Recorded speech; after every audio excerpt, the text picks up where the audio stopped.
As commercial beekeepers, we know that the fall feeding window can be an intensive challenge.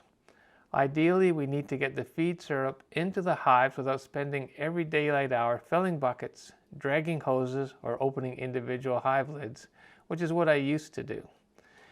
In 1983, 42 years ago, I realized I was surrounded by hundreds of thousands of workers, willing and eager to transfer the feed they needed into the hives without me lifting a finger. So I pioneered open source feeding here in Ontario, switching to it fully in 1984. Now the only time I do in-hive feeding is for queen rearing.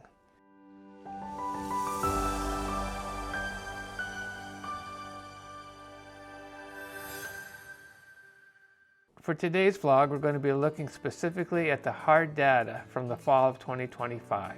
We weighed 10 hives in a yard of 28 hives throughout the feeding period. As a reminder, I feed 2-to-1 sucrose using open source drums, approximately 18 liters per colony. On September 18th, we opened one drum. This stimulated the colonies to raise the optimal number of bees for the winter cluster, and they do this based on their genetic programming. Some bees like larger clusters going into winter, some of them prefer smaller clusters. From our point, what we want is for the bees to get what they need. On October 16th, we opened 2 more drums to allow them to top up their feed reserves going into winter. Let's look at how the yard responded by looking at the numbers. So here in this graph, we can see that in the first 4 weeks, starting September 18th with just one drum open, we saw an average weight gain of 10 pounds per hive. We took these weights when we went in to open the second round of feeding drums on October 16th. They'll often take up their feed in less than a week, but they've had 4 weeks between the weighing periods. It is important to note that hive weight gain is not uniform. While the average increase in weight was 10 pounds, our top performer in round 1 gained 16.7 pounds, while 2 hives actually saw a slight net loss of just under 2 pounds each. Now, we have to remember that there are minimal resources available to the bees from the environment in the fall, and it's mostly pollen. A lot of the syrup that we provide is being used to meet the needs of the colonies through that fall period. Baby bees are still being raised, the brood rearing zone needs to be kept warm, and there are other hive and foraging activities, all of which require fuel. The fuel is coming from the syrup that we are feeding. On October 16th, we opened an additional 2 drums. The bees got right to work.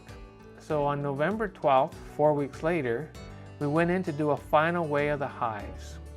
The average weight gain for that second feeding period was 10.8 pounds per hive. The weather was cooler and the bees were closing off some of their summer activities by raising their fall bees. It's interesting to look at some of the specific performers. So if we look at the hive designated 3 of Hearts, daughter, in that second round alone, it put on 20.1 pounds. But note that it was one of the 2 hives that had consumed more than it took in during the first round of feeding. This is an indicator of the bees managing their affairs. Then we can see a robust cluster going into the winter. We were wrapping them on December 4th, tipped them back, and look what we found. Emma even spotted the queen. Isn't that amazing?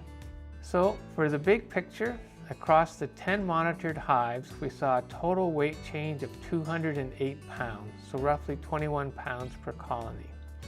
We utilized 3 drums of feed. Some yards may need more than that some years. The average weight of 2-to-1 syrup fed per hive was about 54 pounds, or 24.5 kilograms. The net weight gain per hive was 21 pounds or 9.5 kilograms. You can see that this is about 40% of the total weight that was initially fed as syrup. 15% of that weight would have simply been water weight loss, as the bees convert 66.7% sucrose to 83% winter feed. The rest was used to meet the needs of the colonies through the fall time period. The goal of this feeding method is that each colony has its needs met. It does so by doing all the work of transferring the feed from the drum to the hive. I don't need to lift a finger. My feeding time as the beekeeper per yard is less than 1 minute per hive, including setting out the drums and cleanup. Any colonies that are not motivated to take feed are likely not queen right. No feed is wasted trying to feed them. Dud colonies are easily identified, and with the field bees being occupied and happy transferring the syrup, they are not interested in robbing neighbors. So disease transfer between colonies is not occurring. Open source reduces labor and tooling significantly. No pails, no feeders, no equipment to move around or to scrub. We just set the syrup out and let the bees do all the heavy lifting. The data shows that open source fed drums of sucrose can reliably provide the feed gain needed for successful wintering, provided you manage the access to the feed drums to match the yard's demand. I'd be interested in hearing what methods you use to feed your bees. We're always trying to improve how we run our bees and look forward to hearing from you.